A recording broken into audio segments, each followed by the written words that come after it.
Ty, since you're a anime Dragon Ball Z fan, so do you kind of equate that coming back to like when Goku was in the hyperbolic, not the hyperbolic time chamber, but the healing chamber in Namek? Do you equate it to that? Come on, of course.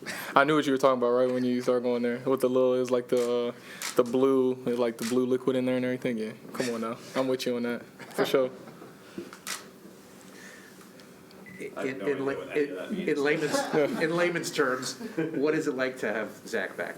Man, it's great. You had a guy that was making strides, going into the Patriots game. And, it's just good to see him out there doing his thing. We have him for a reason, and it's just good to see him out there, run the offense and, just doing what he does.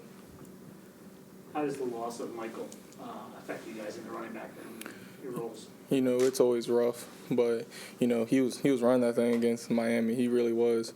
But, I believe in Tico, Austin, LP, myself, and I know that MC knows that we got his back and everything. It always, it's rough losing anyone. But, I know he's going to support us while he's out, and he knows that we got his back. So, it's always rough losing anyone. But, we still got to keep moving forward and, speedy recovery, get him back as soon as possible. Do you look at this as an opportunity for yourself to take advantage of a greater opportunity? Because with Mike out, there are catches that are up for grabs. There's rushes that are up for grabs, and you figure to take quite a few of those. My job is whatever my role is going into that game. That's how I take it every single week, regardless if someone's out or in. I just keep it level-headed. I don't really think about it at all. I'm getting rushes, I'm getting catches, more ops or anything like that. It's really just about knowing my details, knowing my job. So when I am in there, I execute, and I execute to the best of my ability. So there's that thought in my head really isn't that. It's just I get to play a game I love, and with him being out, there is ops, but I don't take it as all, get hyped up. Oh, yeah. No, it's not like that. It's just do my job because I want to win. This team wants to win, so just get in there and do my job. What type of challenges does the Houston Texans front present for the offensive line and the running attack? They're a penetrating front. They got guys that can bump and shed really well. Their line, they run, whatever way you're running, if you're running wide zone or anything, they're running and whatnot. But, I think our offense, because we want to run and jump off the ball, we can get things moving and just keep them moving. If we get the defense moving, it's a stretch and cut type game then, and then when it's just going downhill, there's going to be penetrators. It's just replace color when they penetrate. They do a little pirate front here and there on the edges to, if y'all know what pirate is, they slant in from the edges. So it's really just playing off that. Obviously, you don't want to run certain things into that, but also if you do run things into that, it leaves an open edge. But, not downplaying anything, they're good. Their defense in general, they caused 9 turnovers the past 2 weeks, right? They beat Titans last week, correct? So, it's, they're on film. They're doing good things on film. They're playing well together. So, you just got to respect that and respect their line and everything, because their line, they're having chaos up front. So it's really just, making sure everyone's on their P's and Q's and just execute their job and win their one-on-ones. Tied at 2-8, just how do you guys kind of stay motivated and focused here with maybe some of the goals you had in the preseason are out of reach? It's just keep taking every day for what it is. Like we have the film where we're doing great things on film. Things aren't just going the way that we hoped, of course. But, it's the NFL. No one's going to feel sorry for us, anything like that. You can't, pat yourself on the back like it's okay. Obviously we want to keep moving forward and, hit landmarks, keep improving and everything. But it's just take every day for what it is.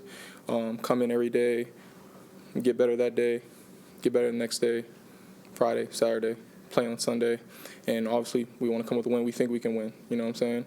But obviously the game doesn't play out that way. But I know a lot of guys, including myself, the coaches, we know we can win, but obviously it just hasn't played out that way. So it's just keep moving forward and improving every day. How desperate is this team for a win?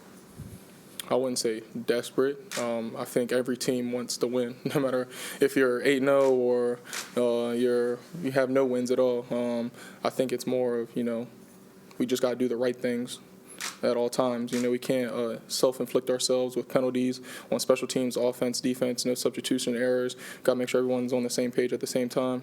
But I wouldn't say desperate. That's such like an aggressive word, Not aggressive, but it's just like, ugh.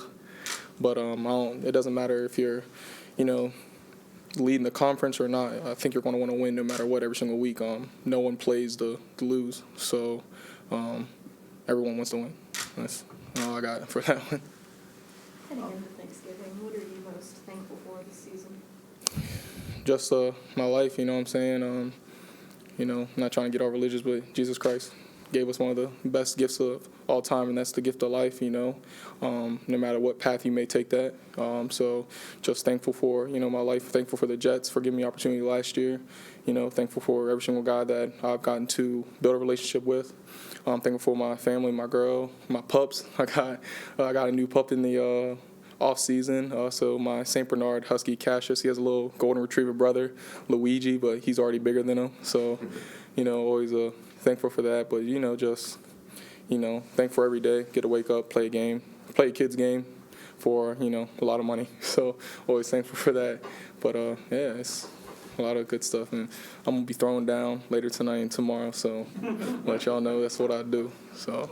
Are you a mac and cheese fan? Of course. Come on, but if it doesn't have the sharp cheddar, and the triple cheese, the 3 cheeses, and a whole bunch of other stuff, I need about 2 whole bags of each one of those, about a whole bunch of milk. You need 2 sticks of butter, of course, because you need it to be right. And then you got to bake it to the right thing. You put a little parsley on top of it. You make sure you season it with the salt and pepper. Make sure you salt your water first, all right? No one wants bland macaroni. But yeah, that's what I'm saying. And trust me, if you want some tips, I got you, all right? Now I'm hungry. Make sure I'm brining my turkey tonight. I didn't get to brine it yesterday. I'm brining my turkey tonight. It's not going to be all the way there, but it's going to get there. So it's all good. When Mike White got his first chance to play, obviously you had some great way to describe him. A great way to describe him after his first game. Now that Zach's back in there, you have anything to say about him? It's the same thing. I believe in every single one of those guys. Zach, he's what I'm saying? He's like that pup that's grown into his bark, you know what I'm saying? He's that guy, you know what I'm saying? So he's a dog. I like Flacco, Josh, Mike, Zach, all dogs. I believe in every single one of them throughout, all those guys getting to play.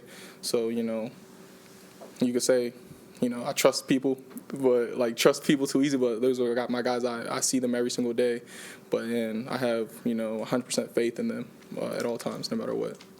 The Houston Texans seem like at times that the linebackers can get ultra aggressive and sometimes shoot some gaps. As a running back, does that kind of excite you because that that'll be able to provide a cutback lane for a big game? Oh, of course. Was watching the tape last night and this morning. Like I said, their line is penetrating, but their linebackers, they're fast-flowing linebackers. They're not as gap sound, but they're still making plays, you know what I'm saying? But if one shoots the gap, replace color, simple as that. And there's going to be no one there except the next secondary, and it's going to be the secondary's job if he wants to come down and bring it or not. And most times guys don't. There's our guys that do that, you know what I'm saying? But a lot of times, guys don't want to bang like that. Not saying they don't. It's on the tape. They have guys that crack replace. They're coming down. They're filling gaps.